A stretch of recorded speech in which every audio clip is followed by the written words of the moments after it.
ശ്രദ്ധിക്കേണ്ട ചില കാര്യങ്ങളുണ്ട്. അതെന്താണെന്ന് നോക്കാം. ദേശീയ പതാകയുടെ നീളവും വീതിയും തമ്മിൽ ഒരു അനുപാതമുണ്ട്. 3:2 എന്ന അനുപാതത്തിലാണ് നമ്മൾ ദേശീയ പതാക ഉണ്ടാക്കേണ്ടത്. അതായത് 3 സെന്റിമീറ്റർ നീളമുള്ള കടലാസാണ് ഉപയോഗിക്കുന്നതെങ്കിൽ അതിന്റെ വീതി 2 സെന്റിമീറ്റർ ആയിരിക്കണം. അത്തരത്തിലൊരു പേപ്പർ ആദ്യം മുറിച്ചെടുക്കാം. ഞാനിവിടെ 18 സെന്റിമീറ്റർ നീളവും 12 സെന്റിമീറ്റർ വീതിയുമുള്ള ഒരു കടലാസാണ് എടുക്കുന്നത്.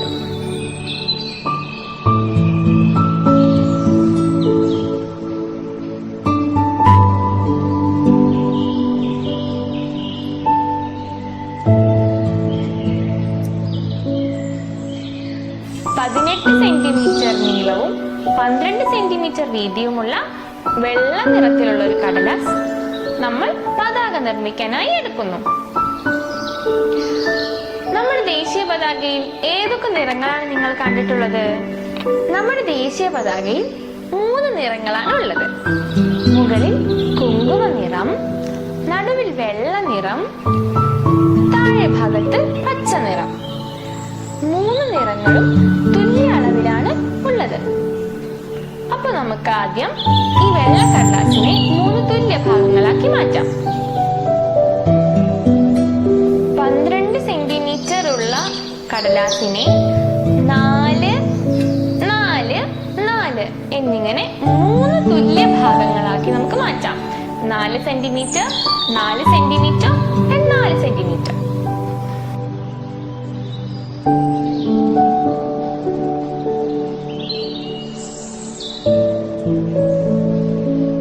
ഇനി നമുക്ക് ദേശീയ പതാകയ്ക്ക് നിറം കൊടുക്കാം.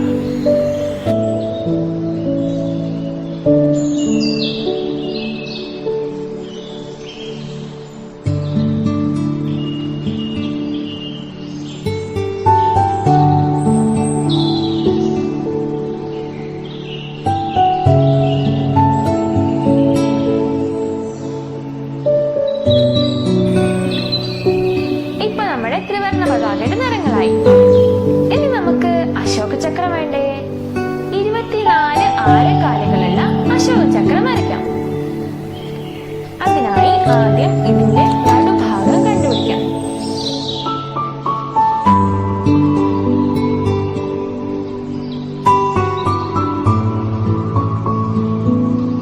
അശോക ചക്രത്തിന്റെ നിറം എന്താണ്?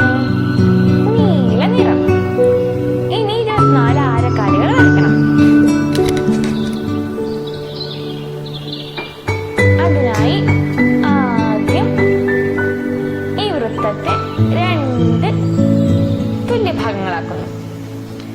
ഇപ്പൊ മേലെയും ഒരു അർദ്ധവൃത്തമുണ്ട്, താഴെ ഒരു അർദ്ധവൃത്തമുണ്ട്. ഈ 2 അർദ്ധവൃത്തത്തെയും 3 തുല്യ ഭാഗങ്ങളാക്കി മാറ്റുന്നു.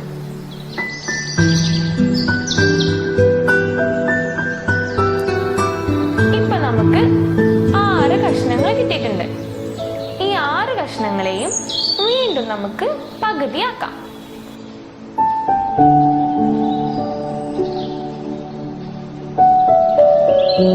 ഈ 12 തുല്യ ഭാഗങ്ങളെയും വീണ്ടും പകുതിയാക്കാം. എല്ലാ ആരക്കാലുകളും വൃത്തത്തിന്റെ മധ്യഭാഗത്ത് നിന്ന് തുടങ്ങാൻ ശ്രദ്ധിക്കണേ. ഇപ്പൊ ഒന്ന് എണ്ണി നോക്കൂ. 24 ആരക്കാലുകളായില്ലേ? ഇപ്പൊ നമ്മുടെ ത്രിവർണ്ണ പതാക റെഡി. ഇനി ത്രിവർണ്ണ പതാകയ്ക്ക് ഒരു കാല് കൂടെ വെച്ചു കൊടുത്താലോ? അതിനായി ഒരു ഇലക്കിളി എടുക്കുന്നു. ത്രിവർണ്ണ പതാകയുടെ ഇടതുഭാഗത്ത് ഇങ്ങനെ വെച്ച് നമ്മൾ തിരിച്ചു വെക്കുന്നു. എന്നിട്ട് വേറെ കടലാസ് എടുത്ത് അതിൽ പശയാക്കി കൊടുക്കുന്നു. എന്നിട്ട് നമ്മൾ ഇതിന്റെ മേലെ ഒട്ടിച്ചു കൊടുക്കുന്നു.